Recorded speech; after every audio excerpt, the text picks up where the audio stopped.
पश्चिम बंगाल में भारतीय जनता पार्टी की सरकार बन सकती है। 2026 में होने वाले विधानसभा चुनाव में भारतीय जनता पार्टी स्पष्ट बहुमत के साथ में सरकार बना सकती है। ये हम नहीं कह रहे हैं, ये जो कि ऑनलाइन जो सर्वे आ रहे हैं तमाम चैनलों के, उन सर्वे में भाजपा को विधानसभा में बहुमत मिलता हुआ दिख रहा है। संजय एक्सप्रेस न्यूज में मैं संजय शंकर गुप्ता आपका स्वागत करता हूं।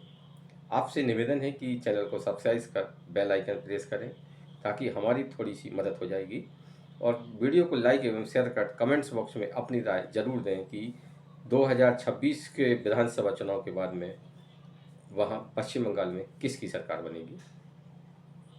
पश्चिम बंगाल में पिछले लंबे काफ़ी सालों से भाजपा अपनी सरकार बनाने की कोशिश करती रही है।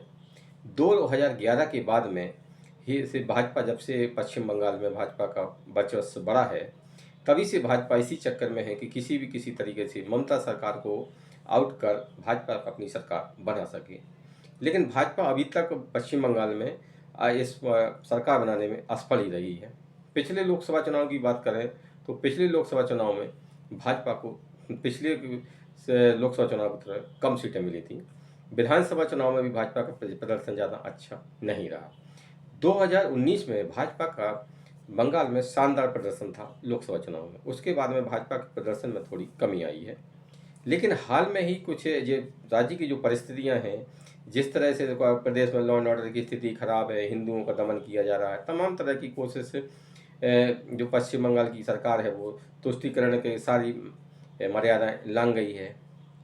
तो ये कहा जाए कि भाजपा के लिए पश्चिम बंगाल में माहौल अनुकूल है तो गलत नहीं होगा।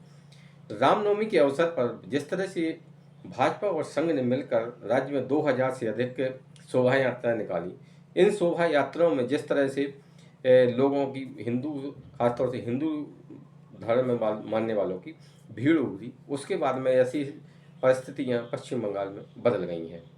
हाल में ही एक चैनल के सर्वे में आया है, जो कि ऑनलाइन सर्विस चैनल ने किया था।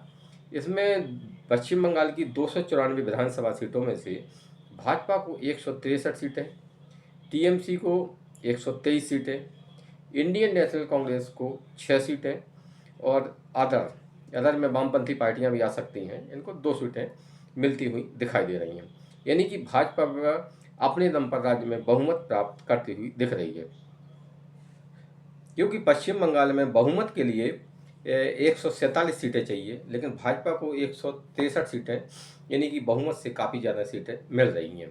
तो पश्चिम बंगाल में इस समय जो माहौल है उसमें भारतीय जनता पार्टी के लिए फायदेमंद है, और आगामी विधानसभा चुनाव में भाजपा अपनी सरकार बना सकती है। अगर ऐसी परिस्थिति में भाजपा अपनी सरकार पश्चिम बंगाल में नहीं बना पाई तो फिर शायद ही कभी भाजपा पश्चिम बंगाल में सरकार बना पाए।